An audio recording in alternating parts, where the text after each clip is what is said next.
were so mean. Let's see what they subjected their slaves to do. Stay with me as I show you. In Islam, the majority of slaves were employed in the service industry, such as concubines, cooks, porters, and soldiers. Slavery was essentially a means of consumption rather than a means of production. The gender ratio provides the most compelling evidence for this. Over centuries, the Islamic Empire exchanged slaves with nearly two females for every male. Except in cases of overt sexual slavery, the majority of female slaves worked in household settings. This frequently involved having sex with their masters, which was the most popular and legal reason for their acquisition. While in the European New World, a man's status was determined by the physical attributes of an empire based on the sinews of forced labor. In the Islamic Orient, wealth was seen as a symbol of status, and young girls were seen as the master's tool, the object of his conceit, and the ground for his sexual pleasure. Consequently, female slaves in the Arab world were frequently converted into concubines who lived in harems, and infrequently into wives whose offspring were set free. Many young boys and male slaves were castrated and made into eunuchs, who watched over the harems. Rape, castration, and other horrifying acts of brutality were commonplace in the Arab slave trade. With a mere 10% chance of survival, they were castrated methodically to keep them from procreating and turning into stock. 6 out of 10 individuals who were disfigured in castration institutions perished as a result of their wounds, making this cruel technique very deadly. African women and girls were also targeted by the Arab slave trade. They were apprehended and sent abroad to be used as sex slaves. Slaves frequently served in the armed forces. A large number of barbarians from the martial races outside the borders were enlisted in the imperial troops. These newcomers frequently rose through the ranks of the imperial and later metropolitan troops. By now I know you are feeling so bad as well. Stay with me as I show you the horrifying ways they treated those slaves. The manner the Arabs treated their African slaves infuriated British missionary, traveler, and explorer David Livingstone so much that he wrote back home in 1870, "Those unfortunate creatures, 84 of them wended their way into the village where we were. The oldest of them were a few ladies, ages 20 to 22, and others were young people, ages 18 to 19, but the vast majority were boys and girls, ages 7 to 14 or 15. I doubt I have ever seen a situation more horrifying than this one with these men, women, and kids." Saying that they were malnourished wouldn't begin to convey the suffering that people might experience in certain situations. Each of them had his neck embedded in a massive 5 or 6 foot long forked stick that weighed between 30 and 40 pounds and had a fork cut at the end where a tree's branches stretch out. Bark thongs, which are the cruelest thing to tie someone with, were used to tether the women. When they are first pulled off the trees, they are naturally soft and pliable, but a few hours in the sun turns them into something as rigid as the iron circular packing containers. The young ones were strapped to their moms with thongs. As we proceeded along the route that these slaves had taken, I was shown a location in the underbrush where a poor woman had been struck by one of these slave drivers' axes the day before, unable to continue the march and probably going to impede it. As we continued, a location where a child was lying was revealed to us. The slave trader had snatched the newborn by the feet, smashed its brains against a tree, and tossed it in since its mother was too weak and tired to carry it. The baby had only recently been born. That is the degree of savagery the Arabs inflicted upon the Africans. The Middle Passage of the Arabian trade was just as horrifying and dangerous as the Atlantic trade.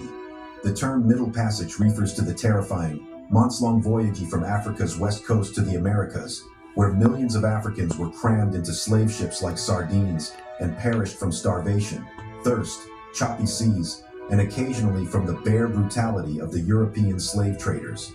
A particularly cruel aspect of the Arabian trade was the African slaves' trek over the Sahara, which included leg and neck chains, enormous forked rods around their necks, and bark thongs around their hands, as Livingstone described above.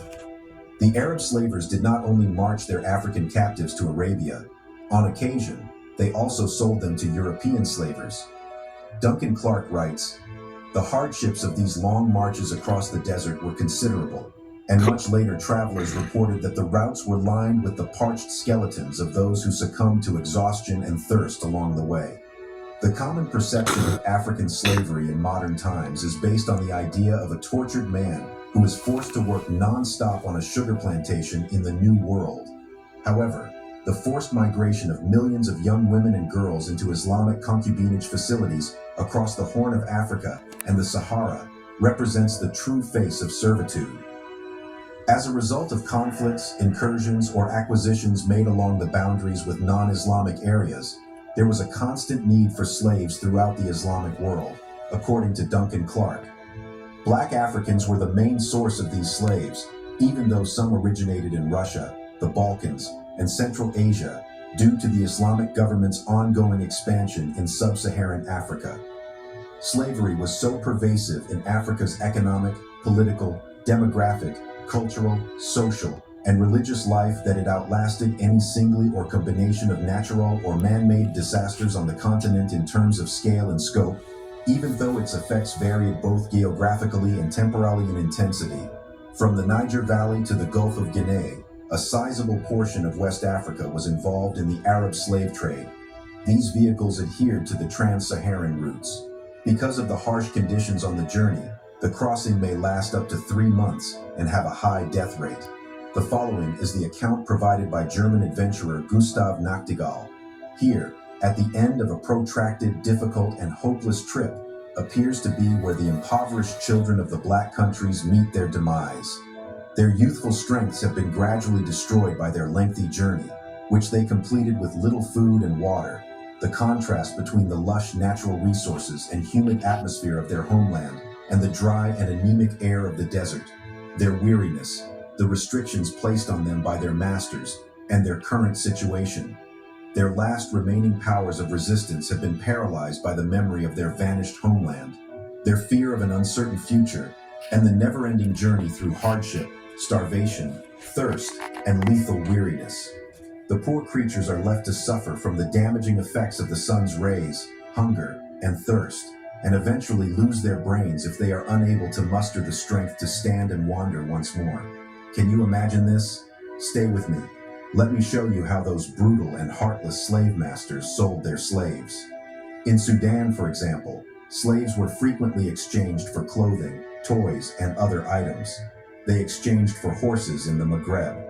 Payment in the desert cities included lengths of cloth, jewels, dye stuffs, pottery, and Venetian glass slave beads.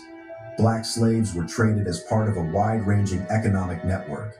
In addition to gold coins, cowrie shells from the Atlantic, Luanda, the Canaries, or the Indian Ocean were used as currency throughout Black Africa. Sacks of cowries were used to pay for goods. Africans who were sold into slavery were traded in the Muslim world's towns. Al-Makrizi recorded the story in 1416 of how 1,700 slaves were carried to Mecca by pilgrims from Takrur, which is... You see that? The Arab, Islamic, sub-Saharan slave trade. You can call it either one. It's the same slave trade. So for the black men and women over here in America who think Islam is a religion for the black man or black woman, you don't know the half.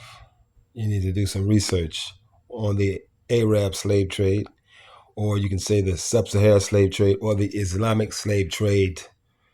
And it was the longest slave trade. It started 700 to 800 years before the transatlantic slave trade. And it continued all the way to the 20th century, to 2020. My last research said they abolished it, but people were still having our black women as slaves in their homes over there in places like Saudi Arabia, India, those Islamic countries over there. So that religion is not a religion for no Hebrew, not no Negro. Do some research, But as far as a country like Russia, a lot of our people migrated there when slavery ended in America. Some of our people went over there to Russia because Russia outlawed slavery. They might have experienced some racism because, like the Most High said in the book of Deuteronomy 28, we was going to go to the tail. and all the nations was going to go above us. So they experienced the racism in Russia, but Russia did not have any Negroes as slaves in their country. So the Most High is going to judge the countries who were most harsh, with his people. So like United States, the daughter of Babylon is going to really get it. The state of Israel, for assuming identity and hiding identity from us, they really going to get it. It speaks about them in the book of Obadiah. That one chapter is about what God is going to do to Esau, the Edomites. That people will say they are Jews in Israel right now, but are not, but are the synagogue of Satan.